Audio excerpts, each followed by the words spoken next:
2025-26 സാമ്പത്തിക വർഷം നിങ്ങൾ വസ്തു ഇടപാടുകൾ, അതായത് ലാൻഡ് ഓർ ബിൽഡിങ് സെയിൽ ചെയ്തിട്ടുണ്ടെങ്കിൽ നിങ്ങൾക്ക് ക്യാപിറ്റൽ ഗെയിൻ ടാക്സ് വരാനുള്ള സാധ്യത കൂടുതലാണ്. അസസ്മെൻറ്റ് ഇയർ 2026-27 ITR ഫയലിംഗ് നടന്നുകൊണ്ടിരിക്കുകയാണ്. സോ ഇപ്പോൾ നിങ്ങൾക്ക് ഈ ഇൻഫർമേഷൻ വളരെ ഇമ്പോർട്ടൻ്റ് ആണ്. ആദ്യമായിട്ട് എന്താണ് ക്യാപിറ്റൽ ഗെയിൻ? നിങ്ങൾ വസ്തു വാങ്ങുന്ന സമയത്തുള്ള വിലയും വസ്തു വിൽക്കുന്ന സമയത്തെ വിലയും തമ്മിലുള്ള ഡിഫറൻസ് ആണ്, നിങ്ങൾക്ക് കിട്ടിയിട്ടുള്ള ലാഭമാണ് ക്യാപിറ്റൽ ഗെയിൻ എന്നതുകൊണ്ട് ഉദ്ദേശിക്കുന്നത്.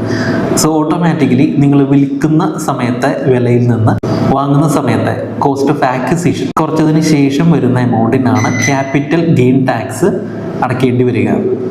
ഈ ക്യാപിറ്റൽ ഗെയിൻ എന്ന് പറയുന്നത് 2 ടൈപ്പ് ഉണ്ട്. ഒന്ന് ഷോർട്ട് ടേം ക്യാപിറ്റൽ ഗെയിൻ, അതായത് നിങ്ങൾ വസ്തു വാങ്ങിയതിന് ശേഷം 24 മാസം കയ്യിൽ വെച്ചതിന് ശേഷം മാത്രമാണ് വിൽക്കുന്നതെങ്കിൽ അതിനെ ഷോർട്ട് ടേം ക്യാപിറ്റൽ ഗെയിൻ ആയിട്ട് കണക്കാക്കും. ഇത് സാധാരണ സ്ലാബ് റേറ്റുകളിലാണ്, ഇൻകം ടാക്സിൻ്റെ സ്ലാബ് റേറ്റുകളിലാണ് ടാക്സ് ചെയ്യുന്നത്.